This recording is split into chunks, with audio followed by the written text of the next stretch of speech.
안녕하세요. 오늘의 데일리 뉴스레터에 오신 것을 환영합니다. 1. 한국의 번영시대. 2. 세계를 선도하는 기술. 3. 한국의 악수가 세계를 지배한다. 한번 진실을 알아봅시다. 대한민국 정부는 항만 인프라에 대한 투자에서 중요한 역할을 해왔습니다. 현대적인 항만 구조물, 수변 공간 확보를 위한 방수시설, 창고 시스템 등을 건설하여 화물 적재 및 운송을 원활히 할 수 있는 환경을 조성했습니다. 뿐만 아니라 세율 우대 정책과 재정 지원이 다국적 기업들의 투자를 유치하고 항만 지역의 지속적인 발전에 기여했습니다. 또한 해운 관련 기술 개발과 연구에 대한 강력한 투자로 항만 도시의 발전이 촉진되었습니다. 선박 제조, 운송 관리 및 관련 분야에서 혁신과 개선을 촉진하기. 이에 선도적인 해양대학과 연구센터들이 창출되어 혁신적인 생태계를 형성했습니다. 세계의 역사를 살펴보면 바다를 주름 잡았던 나라들이 세계를 제패했던 역사가 있습니다. 몽골, 러시아, 중국의 여러 왕조들은 해양 지향적이지 못한 어마어마한 대국들이었지만 영국, 네덜란드, 포르투갈 같은 자그마한 나라들은 바다를 정복하면서 세계 패권을 오랜 세월 주름 잡았고 세계에 그들의 언어를 확산시켰습니다. 그들이 그린 게 될 수 있었던 이유는 훌륭한 항만 도시와 친수공간 해양 인프라를 갖추고 있었기 때문입니다. 한반도의 남한의 해안선 길이는 2413km로 세계 50위, 북한은 2495km로 세계 45위를 기록하고 있습니다. 그런데 만약 통일이 되면 4908km로 세계를 주름 잡았던 무적 함대가 있던 스페인 수준인 26위, 27위권으로 뛰어오르게 됩니다. 그렇다면 한반도 통일 이후 급부상하게 될 항만 도시들 랭킹 10위를 살펴봅니다. 10위 해주시는 황해도, 옹진반도 일대의 중심 도시입니다. 과거 38도선이 지나는 도시이기도 합니다. 해주시는 서울보다 북쪽에 위치하고 있음에도 서해 바다와 바로 맞닿아 있어 남중국해에서부터 올라오는 난류의 영향으로 대체로 온화한 기후에 속하고 겨울에는 수양산맥이 북서 계절풍을 막아줘서 북한 지역 중에선 가장 살기 좋은 항만 도시입니다. 해당 지역은 평야지대, 복잡한 해안선이 있어 농산물과 해산물이 풍부하며 90년대 고난의 행군 시기 때에도 심각한 기아 사태를 면할 정도의 풍부한 먹거리가 있었던 도시입니다. 해주시가 통일 이후 발전하게 될 주요 이유로는 바로 해당 지역은 주요 철도 주요 고속도로 망해서 소외된 지역으로 오히려 백길이 더 빠른 교통망이기 때문입니다. 지금은 휴전선으로 백길이 막혔지만 과거에는 서울 등 남한의 주요 항만 도시들과 교역이 용이한 수운망을 갖추고 있어서 지역 거점 항만 도시가 될 것으로 기대됩니다. 9위 신포시는 한반도에서 가장 사람이 살기 좋은 기후 환경을 갖췄다 평가받습니다. 한반도에서 가장 서한 해양성 기후에 근접한 기온을 보여주고 있습니다. 여름엔 시원하고 겨울엔 따뜻해 연교차가 적습니다. 신포시는 통일 이후의 합격남도 유력 도청 후보지로도 거론됩니다. 현재 함경남도 최대 도시는 함흥시이지만 함흥시가 광역시로 승격되면 신포시의 합격남도청이 생길 가능성이 높다는 것입니다. 신포시는 평양과 나진을 연결하는 평나선, 철도가 지나는 철도 교통의 요충지이면서 해안선을 끼고 있고 무엇보다 기후 환경이 우수할 뿐 아니라 마양도 등 볼거리가 풍부한 자연환경으로 인해서 관광 산업이 발전한 항만 도시가 될 것으로 보입니다. 그뿐 아니라 이곳은 북한 최대 잠수함 기지가 위치하고 있는데 수심이 깊은 바다 특성상 통일 이후에도 한국의 해구랑이 될 것으로 보입니다. 8위 함흥 남한에선 통해안의 대도시가 거의 없습니다. 그런데 북한 제2의 도시는 전통적으로 통해안에 있는 함흥시를 꼽습니다. 도시 규모로 따진 2위는 남포시이지만 평양 수도권에 속해 진정한 제2도시는 하풍으로 꼽습니다. 함흥시 남부의 흥남항은 일제시대 어마어마한 공업도시로 발전했습니다. 1927년 조선 질소 비료 주식회사 공장이 들어서면서 한반도 최고 수준의 공업도시로 발전해 조선팔도 일본열도로 비료를 실어나를 항만이 발달했습니다. 지금도 그 기능이 어느 정도 유지되고 있고, 향후 통일이 되면 함흥 흥남 일대는 공업도시를 바탕으로 한 거대 메트로폴리스가 형성될 것으로 기대됩니다. 7위 낮은 통일 이후 중국 조선족 자치주 연변 헤이롱장성 몽골 내몽골 일대의 한만 수요를 나진항이 흡수할 수 있을 것으로 보입니다. 외 두만강 광역개발위원회에서는 향후 통일 이후 한국, 중국, 러시아 등 인접 국가들과의 평화 체제 구축을 위해 두만강 하구의 평화적 경제 공통체를 만들기 위한 프로젝트를 개발 중에 있고 그 중에는 나진항 개발 계획이 있습니다. 지금도 낮은 일부 항구를 중국이 조차에 사용 중입니다. 나진시는 중국, 러시아와 접경하고 있는 특성상 주북 미군 부대 배치의 주력 항만이 될 것으로 보입니다. 수심이 깊어 항공모함이 배치되기에 알맞고 배후 인구가 많지 않아 적절한 군항이 될 것으로 기대됩니다. 6위 심의주는 중국 단통시와 마주하고 있습니다. 중국 단통은 최근 고속철도가 개통하며 초고층 빌딩이 즐비한 마천루 도시로 변모하고 있습니다. 무엇보다 북한 국경에 딱 바로 맞붙은 대규모 항만을 건설하기 시작하면서 북한과 개발 격차가 더욱 커지고 있는 실정입니다. 이에 심의주 인근 압록강 하구의 신도심과 황금평 일대의 대규모 산업단지 개발, 그리고 항만 조성 프로젝트가 이뤄질 것으로 기대됩니다. 5위 남포. 서울에 인천이 있다면 평양에는 남포가 있습니다. 현재 평양과 남포는 수도권처럼 연담되지 못했으나 통일 이후에는 평양과 남포를 잇는 큰 메트로폴리스가 형성될 것으로 기대됩니다. 남포에서부터 평양까지는 대통강이 흐르는데 이 대통강은 현재 운하처럼 기능을 수행하고 있습니다. 남포에서 평양까지 수문이 발달하기 좋게 돼 있습니다. 남포에서부터 평양까지는 거대한 평야지대가 형성돼 있어 도시 개발을 하기 매우 수월해 향후 눈부신 발전이 기대됩니다. 4위 평택. 미군 부대가 입주해 있고 한국 최대 첨단 대기업 산업벨트가 밀집해 있는 평택항이 더 바빠질 것으로 보입니다. 통일 이후 한국의 브랜드 가치가 상승함으로 인해서 한국산 상품들이 더욱 불티나게 팔릴 것 같습니다. 평택함 주변에 몰려있는 대기업체를 비롯해서 아산만 일대 지역은 세계에서 가장 부유한 지역 중 하나가 될 것으로 기대됩니다. 미국 CNN 방송은 미래 세계에서 가장 부유해질 도시 중에 아산만 인근의 두 도시를 꼽았습니다. 2025년 세계 7대 부자 도시가 될 지역으로 평택항과 마주한 화성시와 아산시가 꼽힐 것으로 예측했습니다. 바로 인근에 집적돼 있는 대기업 산업단지를 덕분으로 해석되는데 통일이 되면 더욱 평택 부근 지역들이 활성화될 것으로 기대됩니다. 3위 청진시는 북한의 제3도시입니다. 인구 6만의 대도시이면서 김정은의 첫 이설주의 고향입니다. 청진시는 러시아, 중국 그리고 바다 건너 일본과 마주하고 있어서 과거부터 최신 패션 문화의 중심지이면서 공업도시로 성장을 해온 신시가지입니다. 7위에 언급한 나진항의 경우에는 배후 인구가 매우 적은 편입니다만 청진시의 경우에는 배후 인구가 풍부하고 이미 주민들의 소득 수준이 북한 내에서는 높은 편에 속해서 대도시로 성장하기에 알맞습니다. 게다가 청진시는 북한 최대 제절소인 김책제철소가 자리 잡고 있어서 한국의 포항시 수준의 인구 성장과 또 자동차 산업 같은 철강을 바탕으로 한 산업도시로 재탄생될 것으로 기대됩니다. 전문가들은 청진시는 향후 부산, 제주와 함께 상대 항공교통 도시로 성장할 것이라 전망했습니다. 청진시에서 서물 평양으로 가는 교통망이 아무리 좋은 KTX를 놓는다고 하더라도 비행기가 더 빨리 한반도의 주요 대도시권을 연결하고 항공교통으로서의 적당한 거리가 나와 한반도는 세계적인 항공교통의 허브가 될 수 있을 것으로 기대되며 청진시 역시 그 핵심 도시 중 하나가 될 것으로 기대됩니다. 2위 원산 통일. 이후 원산은 가장 바쁜 항구 도시가 될 것 같습니다. 현재 한국에서 가장 중요한 항로 중에는 미국과 한국을 연결하는 항로가 있습니다.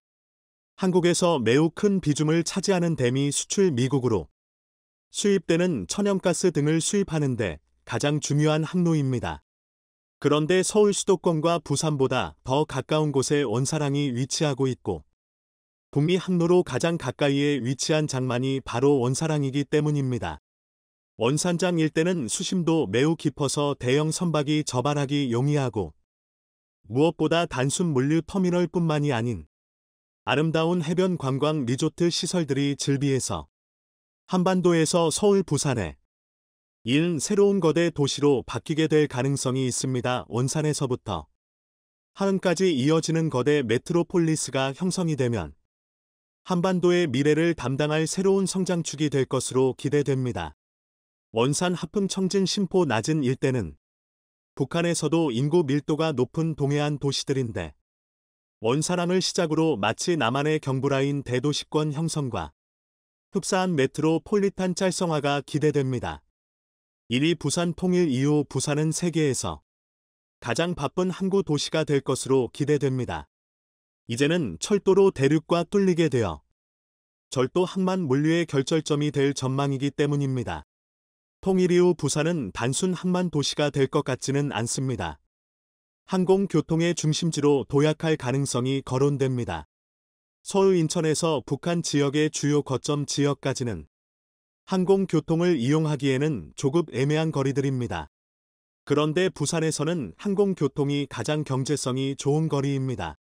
한반도 주요 대도시권 서울, 평양, 원산, 제주, 신의주, 백두산, 나진 등의 도시들까지 수익성이 딱 좋은 위치가 바로 부산으로서 부산은 통일 이후 한반도 전역을 커버하는 육해공 물류 거점 도시가 될 걸로 기대됩니다. 영희 서울. 서울은 원래 유명한 항만 도시였습니다. 마포나루, 한강진, 반포나루, 잡실나루 등 유명한 포구 도시였습니다. 조선 팔도로 수원의 연결이 이뤄졌었는데 한국 전쟁 이후 남북 분단 상황이 되면서 한강 하구가 막혀버렸습니다. 한강 하구가 북한 즉 영역이 되어버린 것입니다. 만약 통일이 이뤄지게 되면 한강 하구가 한반도에서 가장 불비는 해상 교통 루트가 될 것으로 기대됩니다. 현재 서울 한강 하구 부근에는 넓은 김포평야, 파주 고양 일대에도 거대한 포벼지대가 남아 있습니다. 이를 지역을 중심으로 항만 물류가 있는 거대 산업 벨트가 형성되어 마치 네덜란드의 로테르담과 같은 아시아에서 가장 부유한 산업 벨트로 급부상하게 될지 기대감이 모아집니다. 그동안 한강 하구 권역인 파주, 일산, 김포 지역의 경우에는 남북 분단의 상황으로 오랜 세월 정체가 이뤄져 왔으나 개성까지 연결되는 거대한 발전의 축이 형성되어 경부라인 산업벨트에 이은 거대한 산업축이 만들어져 서해안 번영의 시대를 열어갈 것으로 기대됩니다. 10위부터 영위까지 한반도에 급부상할 여전히 많은 분이 대한민국 해상전력을 걱정하고 계십니다. 지상전력이야 이미 무기 체계부터가 두말할 것도 없이 세계 최고 수준이고 공중전력은 하루가 다르게 놀랍도록 발전하는 KF-21 보라매가 있는데요. 반면 해상전력만큼은 발전이 더딘 것 같다. 마치 대한민국 안보의 아픈 손가락처럼 보입니다.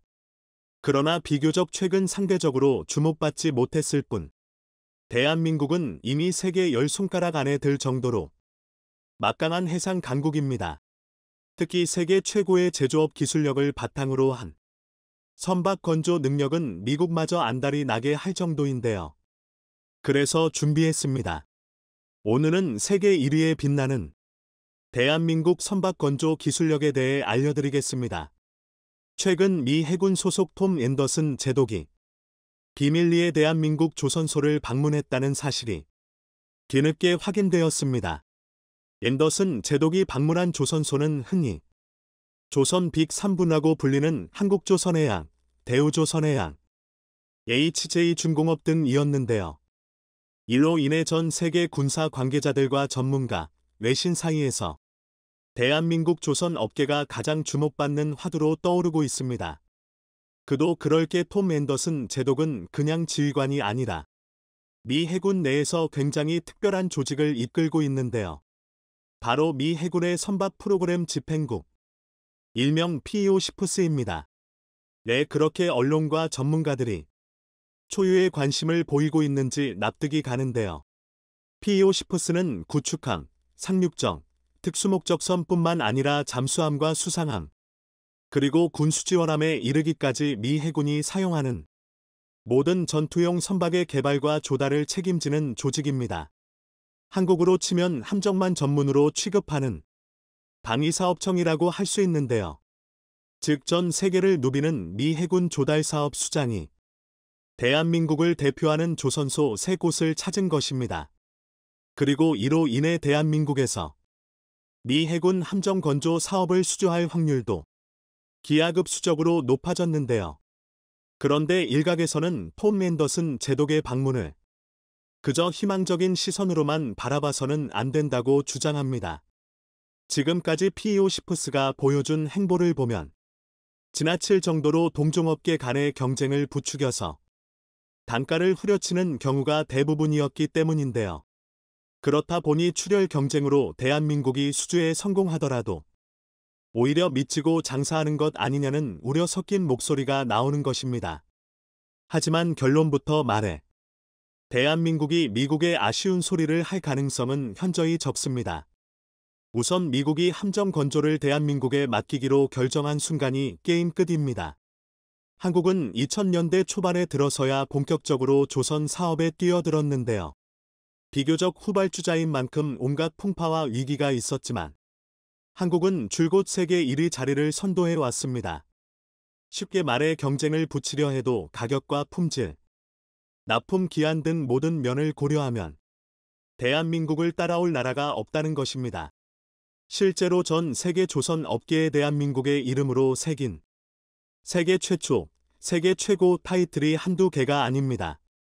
당장 지난 1월 대우조선해양은 세계 최초로 선박용 스마트 공정체계를 개발하면서 업계 관계자들을 경악하게 만들었는데요. 일명 탄소관관 용접협동 로봇이라고 불리는 해당 체계는 이름처럼 선박 배관의 조정관을 용접하는 로봇입니다. 이전까지는 조정관을 용접하기 위해서 작업자가 30kg이 넘는 토치 작업대를 일일이 수동으로 옮겨 다녀야 했는데요. 용접 위치가 바뀔 때마다 토치 작업대를 재설치해야 되기 때문에 작업 준비 과정에서 상당한 시간이 소요되었습니다. 그러나 탄소관관 용접 협동 로봇이 생기면서 이 준비 시간을 무려 60% 가까이 단축할 수 있게 되었는데요. 이를 수천, 수만 톤에 달하는 함정에 적용한다면 가히 혁신적인 생산 속도의 발전을 끌어낼 수 있습니다. 그런데 심지어 이뿐만이 아닙니다. 현대중공업 또한 업계 최초로 선박의 이중 곡 성형 작업에 로봇을 적용했습니다. 곡 성형 작업은 말 그대로 선박의 몸체를 이루는 강판을 정해진 곡률만큼 휘게 만들어주는 작업으로 선박 제작 과정에서 가장 많은 시간과 노력을 요구하는 작업 가운데 하나인데요. 곡 성형은 선박이 파도의 압력을 골고루 분산하고 거대한 선체가 바다 위에서 균형을 잡아 넘어지지 않게 하는데 가장 결정적인 역할을 하기 때문에 선박 건조 과정에서 가장 중요한 부분이라고 할 수 있습니다. 현대중공업은 이 곡 성형 작업을 기존 화염 가열을 통해 작업자가 수작업으로 진행했던 방식에서 고주파 유도 가열과 자동 가열선 생성 기능을 갖춘 육축 다관절 로봇을 이용하는 방법으로 한 단계 진화시켰는데요. 이 덕에 곡 성형 생산성을 기존보다 3배 이상 높였을 뿐만 아니라 네오 정밀한 작업 방식과 표준화를 통해 품질까지 향상시켰습니다. 한마디로 생산 속도와 안전까지 동시에 챙긴 건데요. 심지어 이로 인해 연간 100억 원을 절감하면서 가격 경쟁력까지 확보할 수 있었습니다. 이 정도면 대한민국이 왜 조선 1위 강국인지, 미국 PEO시프스가 왜 대한민국을 찾았는지 짐작이 가실 텐데요. 그런데 여기서 끝이 아닙니다. 대한민국이 갖춘 세계 최초이자 최고의 조선 기술력은 선박의 몸체, 즉 하드웨어에만 국한된 것이 아닙니다. 소프트웨어에서도 세계 1위다운 기술 수준을 보여주고 있는데요. 바로 방위산업기술지원센터와 하나시스템이 공동으로 개발한 선박 추진체계 동적 시뮬레이션 소프트웨어입니다. 동적 시뮬레이션은 간단하게 말해 실제 선박의 추진 장비를 컴퓨터로 매우 상세하게 재현해주는 프로그램인데요. 특히 현대식 선박 건조 과정에서는 디젤 엔진으로 분류되는 기계식 추진 체계와 전기 동력기를 함께 사용하는 경우가 많기 때문에 동적 시뮬레이션이 필수적입니다. 한치의 실수도 용납되지 않는 선박 건조 과정에서 배의 심장이나 마찬가지인 엔진 또한 제작 과정에서부터 티끌만 한 오차도 허용하지 않는 완벽을 요구하는데요. 동적 시뮬레이션 프로그램은 실제 선박의 추진 장비를 컴퓨터 그래픽을 통해 매우 정밀하게 재현할 수 있기 때문에 선박이 실제 해상 작전에서 수행할 수 있는 긴급 기동, 긴급 정지, 급선회와 같은 작전 상황을 미리 확인할 수 있습니다. 이뿐만 아니라 풍속, 풍향, 조류 속도와 같은 다양한 해상 상황을 적용하여 선박의 기동 능력을 예측하고 이와 관련된 광범위한 데이터를 획득할 수 있는데요. 오죽하면 미 국방부가 발표한 무기체계 개발 요구 보고서에서도 함정 건조 프로그램을 시작하기 전에 시행되는 시스템 엔지니어링이 얼마나 상세했느냐를 무기체계 성공의 핵심 요인으로 보고 있습니다. 대한민국은 바로 여기서 자립에 성공한 건데요. 이전까지는 추진체계 통합 과정에서 해외 업체의 기술을 사용해야 했고 그때마다 국내 선박 설계 자료를 어쩔 수 없이 공유해야만 했습니다. 데이터 값을 입력해야 제대로 된 정보를 얻을 수 있기 때문이었는데요. 하지만 이제는 대한민국이 개발한 동적 시뮬레이션 덕분에 모든 데이터를 온전히 대한민국이 관리할 수 있게 되었을 뿐만 아니라 설계 자료와 기술 유출 우려를 원천적으로 차단할 수 있게 되었습니다. 여기까지 정리해보자면 대한민국은 세계 조선업 1위에 걸맞은 기술력과 생산 능력, 가격 경쟁력을 모두 보유한 국가로서 미국이 바라는 모든 능력을 전부 갖추고 있는데요. 이국의 우방국 중에서 정치적 불안 요소를 고려하지 않아도 되면서 이 정도로 높은 조선 기술력을 보유한 나라는 대한민국이 거의 유일합니다. 하지만 민간 선박을 잘 만든다는 게 꼭 함정, 즉 군함을 잘 만드는 것으로 이어지지는 않습니다. 엄연히 탑재되는 장비와 사용 목적이 다른 만큼 모든 건조 과정이 똑같다고 볼 수 없습니다.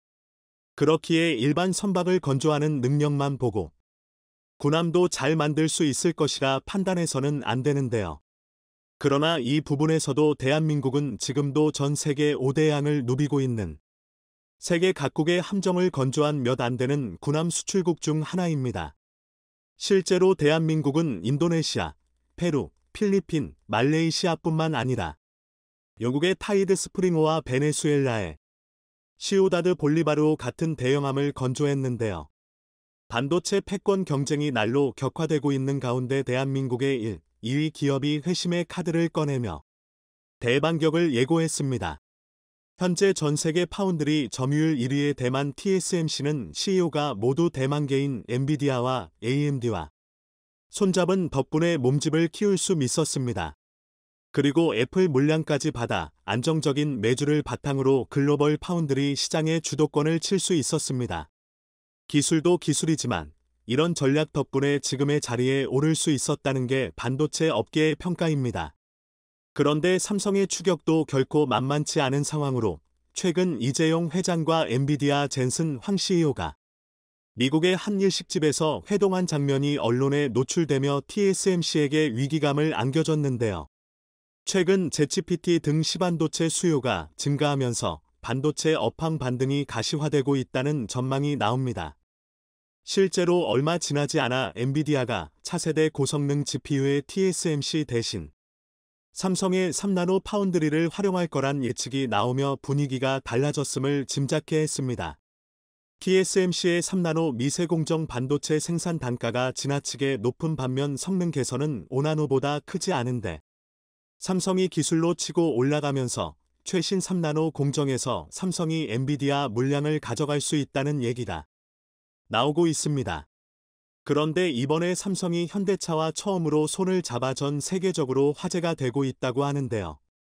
국내 1, 2위가 드디어 손잡아 세계를 장악하기 위해 뭉쳤다고 하는데 이들의 회심의 전략이 무엇인지 자세히 알아보겠습니다.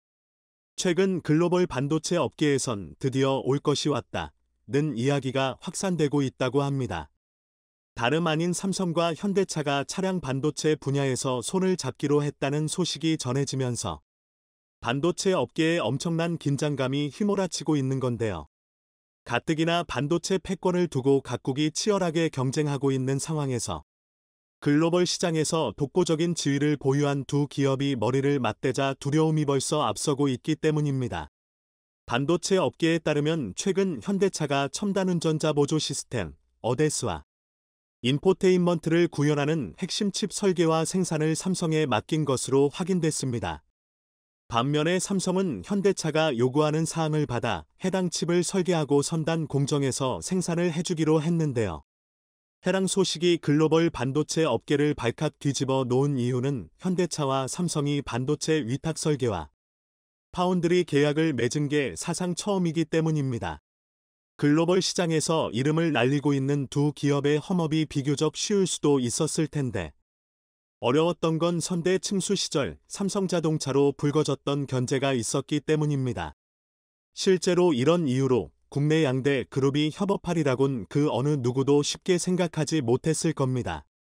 하지만 이번에 국내 재계 맞수인 삼성과 현대차가 차량용 반도체를 매개로 손을 잡으면서 이들 관계가 전기차, 자율주행차 시대를 맞아 협력을 확대할지 관심이 집중되고 있습니다. 그동안 현대차는 미국 퀄컴, 엔비디아, 인텔 등으로부터 반도체를 공급받았었는데요. 차량용 반도체는 차량의 안전성과 직결되는 부품 특성 때문에 장기간 협력 관계를 유지해온 반도체 기업들이 독차지해왔던 게 사실입니다. 삼성의 메모리 반도체 칩도 현대차에 탑재하긴 했지만 주요 공급 업체는 아니었는데 감염병 사태 이후 현대차의 생각이 확 달라졌습니다. 국내에서 칩을 조달해야 할 필요성을 인식했기 때문입니다. 삼성의 경우 차량용 SoC 개발 이력이 적지 않은데 아우디 차량용 인포테인먼트용 SoC는 물론 테슬라가 처음으로 내재화한 오토파일럿용 SoC 역시 삼성이 설계와 양산을 성공적으로 해냈었습니다. 이에 따라 2020년 정의선 회장이 삼성 SDI 천안 사업장에, 이재용 회장은 같은 해 7월 현대차 남양연구소에 방문하는 등 본격적인 교류를 시작했는데 이런 협력의 결과물이 이번 차량용 반도체로 귀결된 겁니다. 이런 흐름 속에 앞서 7일 삼성이 차량용 프리미엄 인포테인먼트용 프로세서인 엑시노스 오토 V920을 현대차에 공급하기로 했다고 밝힌 건 의미가 무척이나 깊은데요. 제품 공급과 관련해 특별한 발표가 없었던 다른 관계사 사례와 달리 이번에 삼성의 엑시노스 오도 V920 공급 소식은 공식 발표로 공개됐기 때문입니다. 그만큼 미래차를 겨냥한 삼성과 현대차의 협력 관계가 공식화되는 신호라는 해석입니다. 엑시노스 오토 V920은 삼성의 프리미엄 IVI용 프로세서로 기존 제품에 비해 CPU 성능이 1.7배 향상됐을 뿐 아니라 차세대 GPU를 탑재해 그래픽 처리 성능이 2배 빨리 졌습니다. 이를 통해 운전자는 고사양의 게임을 비롯해 더욱 실감나는 그래픽 사용자 인터페이스를 경험할 수 있다고 합니다. 이 외에도 최신 연산 코어를 적용해 신경망 처리 장치 성능도 2.7배 강화됐는데 운전자의 음성을 인식하고 상태를 감지하는 모니터링은 물론 주변을 빠르게 파악해 안전한 주행 환경을 제공합니다. 이런 삼성의 엑시노스 오토 V920은 2025년쯤이면 현대차 고급형 차량에 탑재된 것으로 보이는데요. 이렇게 삼성과 현대차의 첫 협업이 성공적으로 마무리된다면 현대차는 점진적으로 외산 비중을 줄여나가 삼성의 물량으로 대체할 것으로 전망됩니다. 실제로 자동차 시장 방향이 전기차, 자율주행차 쪽으로 바뀌면서 이전보다 고성능 차량용 반도체에 대한 수요가 느는 만큼 삼성과 현대차가 상호보완적인 관계를 형성할 가능성이 높은데요. 게다가 현재 삼성은 LG와도 협력을 가속화하며 중국의 추격을 따돌리고 있는 상황입니다. 실제로 가전업계에 따르면 삼성은 이르면 9월 LG 디스플레이의 83형 OLED 패널을 탑재한 TV를 공개할 것으로 보입니다. 삼성은 최근 83형 OLED TV 모델에 대해 전파 인증을 완료했는데 통상 전파 인증 후 3개월 이내에 출시가 이뤄진다는 점에서 하반기 출시가 예상되는데요. 해당 제품은 삼성의 첫 83형대 OLED TV로 처음으로 삼성이 아닌 LG 디스플레이, 화이트 올레드 패널을 탑재합니다. 이렇듯 삼성과 LG의 OLED 동맹은 글로벌 OLED TV 시장 공략이 시급한 삼성과 수요도나 해소, 수익성 개선 과제를 안고 있는 LG 디스플레이의 이해관계가 맞아 떨어진 결과라는 평가입니다. 그런데 사실 삼성과 LG 디스플레이의 TV용 OLED 패널 협력은 전례 없는 일인데요. 과거 삼성이 LG 디스플레이에서 LCD를 구매한 적 있지만 이는 갑작스런 공급망 이슈가 벌어졌을 때 일부 물량에 한해서였습니다. 무엇보다 삼성과 LG는 디스플레이는 물론 전 세계 TV 시장을 놓고 경쟁하다 보니 협력에 소극적이었던 게 사실입니다. 하지만 이번엔 초기 단계인 프리미엄 TV 시장 개척에서 삼성과 LG의 이해관계가 일치하면서 파격적인 협력으로 이어진 것으로 보입니다. 특히 삼성과 LG 디스플레이의 협력은 세계 1위 TV 업체와 세계 1위 OLED 업체가 힘을 합치는 것이어서 중국에 빼앗긴 대형 디스플레이 주도권을 되찾는다는 데 큰 의미가 있다는 해석입니다. 삼성과 LG가 미래 먹거리로 나란히 차세대 디스플레이를 지목한 상황에서 함께 시장을 키워 성장하지는 좀 큰 결단이 작용한 것으로 보이는데요. 한편 전장 분야에서는 삼성 vs LG의 대결 구도를 형성하고 있지만 결국 이러한 경쟁이 한국 산업에 전체적인 발전과 경제적 효과를 가져올 것으로 기대됩니다. 우선 전자업계에서는 LG전자의 전장 부문 수주 잔고가 은혜 100조 원에 이를 것으로 내다보고 있는데요. LG전자의 전장 사업은 2013년 자동차 부품 설계 엔지니어링 회사 VENG를 인수하고 이를 전담하는 VC사업본부를 출범하면서 시작됐는데 2018년 취임한 구광모 회장 역시 전장 사업의 내실을 다져나가고 있습니다. 실제로 LG전자는 앞서 2018년 오스트리아 헤드램프 기업 ZKW의 지분 70%를 인수했는데 ZKW가 BMW, 벤츠, 포르쉐 등을 주요 고객사로 두고 있는 만큼 글로벌 완성차 업계로 진출할 교두보를 마련했습니다. 재작년엔 글로벌 전장업체 마그나와 손잡고 LG마그나를 설립했는데 설립 2년 만에 연매출 1조 원 돌파를 앞두면서 LG전자 전장 사업 중 기장 가파른 상승세를 보이고 있습니다. 앞서 2016년 삼성도 80억 달러를 투자해 하만을 인수했었는데요. 특히 하만의 전장 사업은 삼성의 반도체와 모바일 사업과도 시너지가 날 수 있는데 하만이 공급하는 인포테인먼트 시스템에 삼성 반도체를 탐지할 수 있고 모바일과 자동차와 연결하는 텔레매틱스 생태계를 구축할 수도 있습니다. 증권가에서는 올해 하만의 영업이익이 1조 원을 돌파할 것이라는 관측이 많은데요. 많은 분들은 삼성과 LG전자 중 누가 더 많은 수확을 거둘 것인지에 대해 초점을 두고 있지만 사실 이보다 더 중요한 게 있습니다. 누가 승기를 잡든 건강한 견제를 통해서만 기업 경쟁력이 향상되고 이는 곧 대한민국 산업 경쟁력이 높아질 수 있는 길이기 때문인데요. 대한민국 기업들이 뭉친다면 글로벌 시장에서 중국을 밀어내고 세계 시장을 장악하는 건 결코 어려운 일이 아닌 듯 보입니다. 감사합니다.